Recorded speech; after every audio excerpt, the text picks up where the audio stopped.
Hello friends, welcome to GCA.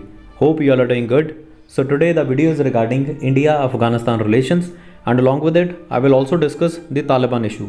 So we all are aware that recently Taliban has toppled the government of Afghanistan and has taken complete control over the country. So I will cover this video in a structured manner. Firstly, I will discuss the India-Afghanistan relationship, which will include the timeline of events followed by the areas of cooperation, and this will be in the crisp form. And then at the end I will discuss about Taliban and the future of Afghanistan. And before this, I have already made similar videos with India's relationship with other countries like US, China, Pakistan, Russia, Israel and France. And if you want to watch these videos, the link is available in the I button. So again, without wasting any time, let us start.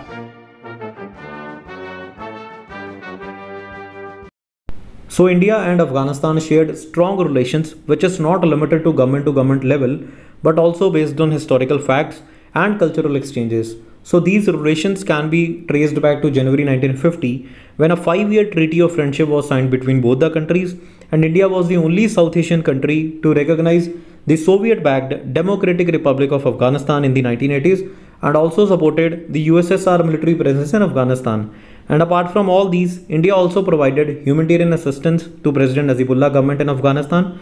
And even after the withdrawal of Soviet armed forces in 1989, India continued its humanitarian assistance. But after the fall of Nazibullah government, India continued to support the coalition government in Afghanistan along with the international community. But the relations and the contacts ended with the outbreak of civil war in Afghanistan, which brought Taliban to power. Now Taliban was recognized by only 3 countries, Pakistan, Saudi Arabia and UAE. And Taliban always remained pro-Pakistan, and they always maintained anti-India stance. For example, they destroyed the Bamiyan Buddha monuments that led to the outrage and angry protest in India. Similarly, in 2001, they announced a move which required the Hindus in Afghanistan to wear identification patches, which was heavily criticized by India. Similarly, in 1999, Taliban were suspected of supporting the group that hijacked Indian Airlines flight, and India became one of the key supporters of the anti-Taliban Northern Alliance. And during the US-led invasion of Afghanistan in 2001, India offered intelligence and other forms of support for the coalition forces. And after the overthrow of Taliban, India established diplomatic relations with a newly formed democratic government in Afghanistan, where India participated in reconstruction efforts. India provided around $650 to $750 million of economic aid, and which making it the largest regional provider of aid for the Afghanistan. And India's support and collaboration extends to rebuilding of air links, power plants, investing in health and education sectors, and also in the training of Afghan civil servants, diplomats and police personnel. As a number of Afghan students are studying in India, India also provides scholarships to them. Then in 2009, the Border Road Organization of India constructed a major road in the remotely province of Afghanistan, Nimroz, which connected the Delaram to Zaranj, and this has provided an alternative route for the duty-free movements of goods through the Chabahar port. Then in 2005, India proposed Afghanistan membership in the SAARC, and both the nations developed strategic and military cooperation against Islamic militants. And after the killing of an Indian national by Taliban in November 2005, India deployed 200 soldiers of ITBP to provide security for the Indian nationals and the project supported by India. Then Afghanistan strengthened its ties with India in the wake of tensions with Pakistan, which was suspected of continuing to provide shelter to Taliban. Then in August 2008, Afghan president made a visit to India, which further strengthened the bilateral relations. And in October 2011, the strategic partnership agreement was signed between both the countries during the Afghan president visit to India, which reinforced the strong, vibrant and multifaceted relationships, and at the same time formalized a network for the cooperation in various areas, which includes political and security cooperation, trade and economic cooperation, capacity development and education, social, cultural and people-to-people relations. Now let us discuss the areas of cooperation. So the first is the development partnership. So over the years, India had played an active role in the development of Afghanistan, based on the understanding that social and economic development are the key pillars for bringing regional stability to Afghanistan. For example, the 218-kilometer road project from Zaranj to Delaram in the southern western Afghanistan to further facilitate the movement of goods and services to the Iran border and further to Chabahar port was inaugurated by Afghan president in January 2009. Then India constructed the 202 kilometers long transmission line from Phule Khumri to Kabul, and a substation at Chantala, bringing the Uzbek electricity and lighting up the city of Kabul throughout the year. Then India also donated 3 Mi-25 attack helicopters to Afghanistan as a part of bilateral strategic partnership, basically to counter Taliban.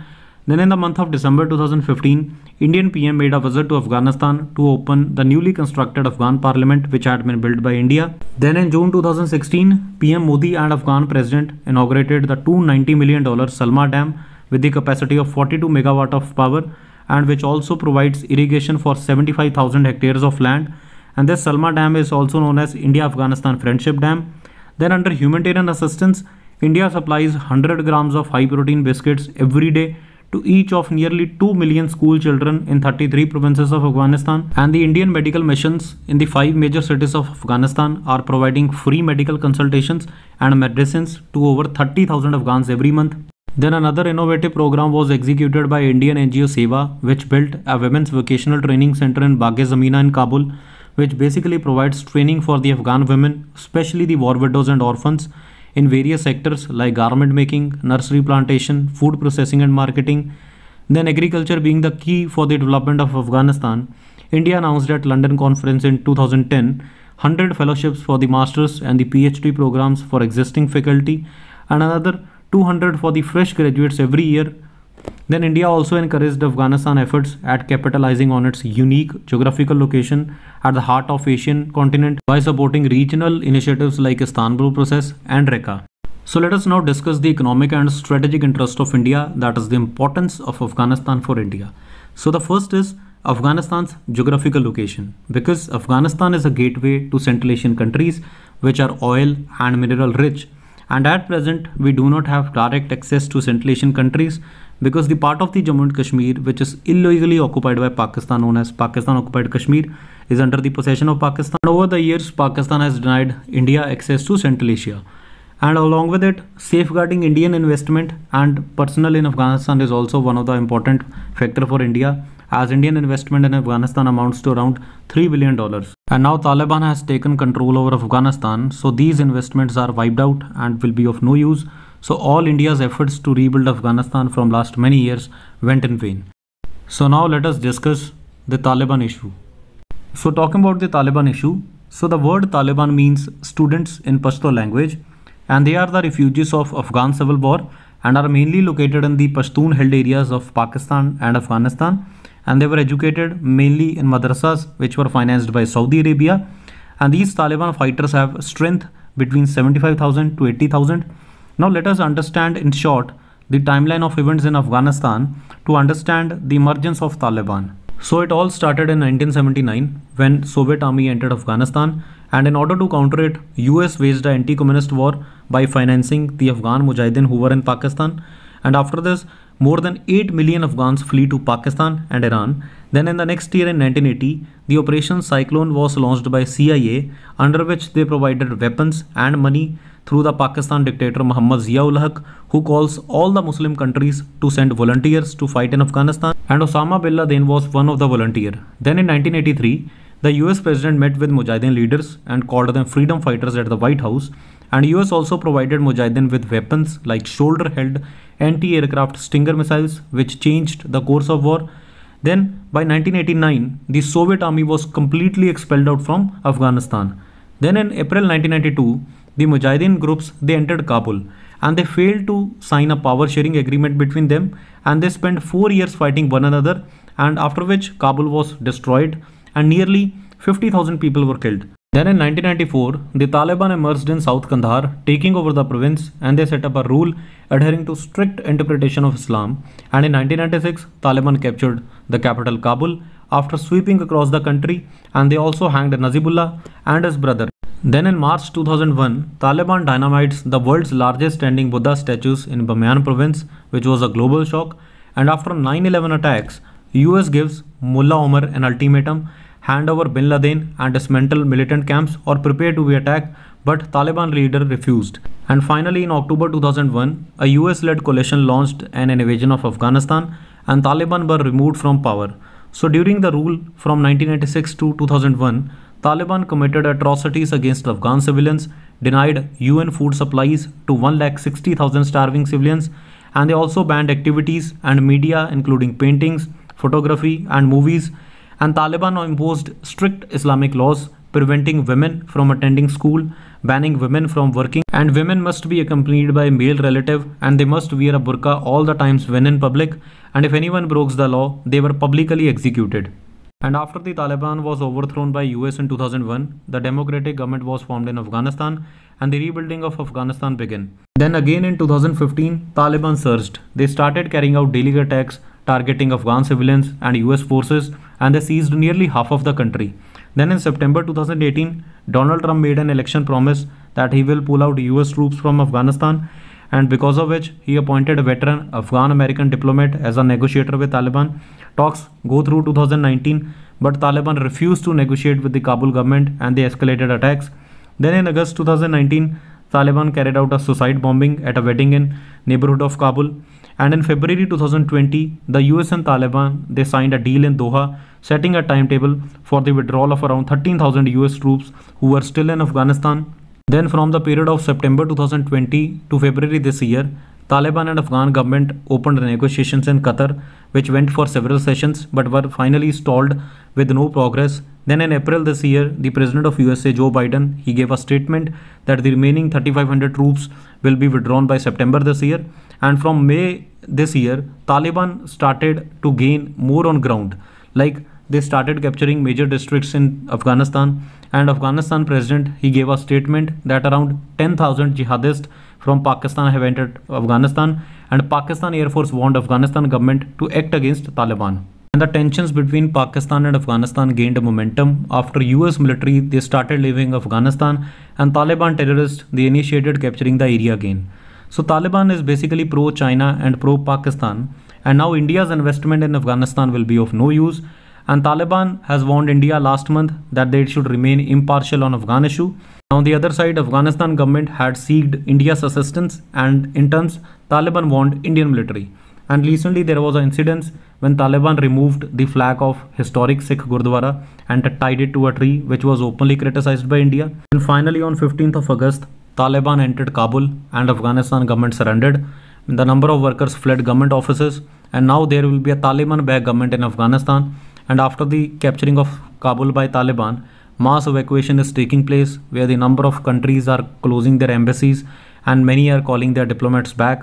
And the president of Afghanistan, Ashraf Ghani, he left Afghanistan saying he wanted to avoid another bloodshed. And now Taliban fighters, they started collecting weapons from civilians because they said people no longer need them for personal protection as they can feel safe now, and we are not here to harm any innocent civilian. And from last 2 days, airport in Kabul witnessed mad rush of people who are eager to leave country, creating a stampede-like situation, and after which at least 7 people have been killed in an attempt to board US military aircraft to escape the Taliban rule. And Taliban also raided TV news channel compound in Kabul and collected government issued weapons. And the big thing is Taliban changed the name of Afghanistan from Islamic Republic of Afghanistan to Islamic Emirate of Afghanistan, and they also changed the emblem of Afghanistan, and they are planning to change their flag also. And Taliban leader Mullah Abdul Ghani brother declared as Afghanistan's new president. Now with the Taliban coming in power, there is a big win for the countries like China, Pakistan and Russia. So in case of Pakistan, there is a strategic victory for them, as after the coming of Taliban in power, India's influence in Afghanistan is now completely wiped out, and our investments in Afghanistan will be of no use. Similarly for countries like China, they are the biggest gainers because China has recently announced that they will build a road network throughout Afghanistan and is also planning to do mining. And yesterday Chinese government gave a statement that they are ready to develop friendly relations with Taliban. Now with Taliban coming into power is not a good sign for India because India has faced many security challenges from Taliban during the 90s, and Pakistan has raised and supported several militant groups such as Lashkar-e-Taiba and Harkatul Mujahideen which operate in India, and all of these groups are trained in Afghanistan and they have proximity to Taliban, and the radical ideologies and terrorism spreading in the Afghanistan are a security threat for India because India always supported the Ashraf Ghani government and always backed the idea of Afghan-led, Afghan-owned and Afghan-controlled process. And from last 1.5 years, India was sidelined by various countries in the Afghanistan peace process. For example, in the last year UN meeting of 6+2+1 group where India was not invited, And the reason for keeping India was that India holds no boundary with Afghanistan, as the area is in the illegal occupation of Pakistan. And despite all the development work taken up by India in Afghanistan since the Taliban were overthrown by US in 2001, it finds itself on the margins of international diplomacy in Afghanistan. So now with the Taliban coming into power, India now faces a dilemma between that should we consider the option of entering the direct talks with Pakistan, but if we follow this, then it will constitute a major departure from our consistent policy of dealing with only recognized governments. So now the final question is, what will happen next in Afghanistan? So Taliban said they want an inclusive Islamic government with other factions, and they are also holding negotiations with senior politicians, including the leaders in the former government, and they have also pledged to enforce Islamic law, but they say they will provide a secure environment for the return of normal life after the decades of war. But many Afghans, they distrust Taliban, and they fear that their rule will be violent and oppressive. Many fears that the major sufferers under Taliban rule will be women, because Afghan women have made major gains since the overthrow of Taliban in 2001, and now many are worried that they will once be again confined to their homes. And although Taliban have mentioned that they are no longer opposed to women attending school, but they have not set out a clear policy on women's rights. So friends, this is all about today's video, and I hope this will be beneficial for you, and I've tried to keep this video as short as possible. Until then, keep learning, keep supporting, and keep watching. Best of luck for your upcoming SSB. Jai Hind.